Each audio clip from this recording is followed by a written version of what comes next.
What if focus wasn't about motivation, but about switching your brain into a hidden performance mode most people never learn to activate? This state exists. It's called flow, or what athletes call being in the zone. It's that feeling of complete immersion where time melts away, your inner critic goes silent, and the work itself feels deeply rewarding. Psychologist Mihaly Csikszentmihalyi first identified it, realizing it represents the peak of human performance. And it's not just for elite artists or athletes. It's a state your brain is built for. When you enter flow, your brain releases a powerful cocktail of performance-enhancing neurochemicals. Dopamine sharpens your focus. Norepinephrine boosts alertness. Endorphins give you a feeling of euphoria. At the same time, a part of your brain called the prefrontal cortex, your inner critic, the part that worries and self-monitors, actually quiets down.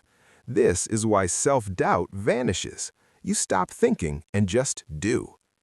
So if this state is so powerful, why do so few of us experience it regularly? The answer is simple. We live in a world designed to prevent it. We're pulled in 1,000 directions by constant notifications. We work without clear goals, leaving our attention scattered. And we often engage in tasks that are either mind-numbingly boring or overwhelmingly difficult. We're stuck in a state of either boredom or anxiety, never hitting that perfect channel where flow lives. But you can change this. You can learn to trigger flow on command. It starts with creating the right conditions. First, establish a pre-flow ritual. This is a simple, consistent routine that signals to your brain it's time for deep focus. It could be making a specific cup of tea, doing 2 minutes of deep breathing, or putting on a specific instrumental playlist. The action itself doesn't matter as much as the consistency. It's a psychological trigger that quiets the noise and prepares your mind. Second, get absolute clarity. Flow cannot exist in ambiguity. Before you start, define a small, specific goal. Don't just work on the project. Instead, write 300 words or complete these 3 specific slides.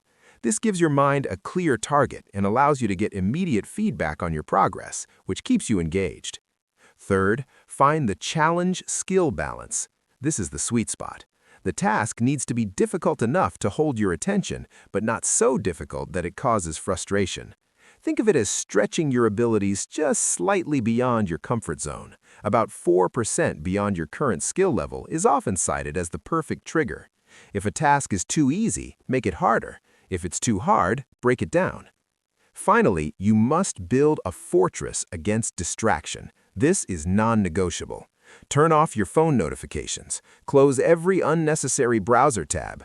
For internal distractions, those random thoughts that pop into your head, try a brain dump. Spend 5 minutes before you start writing down everything on your mind. Get it out of your head and onto paper so it doesn't interrupt you later. These aren't complex life hacks. They are small, intentional shifts in your behavior. By creating a ritual, seeking clarity, balancing the challenge, and eliminating distractions, you're not forcing focus, you're simply creating the ideal environment for your brain to slip into its most powerful, productive, and enjoyable state. You're activating that hidden mode of performance. And once you learn to do it consistently, high performance stops feeling like a struggle and starts feeling effortless.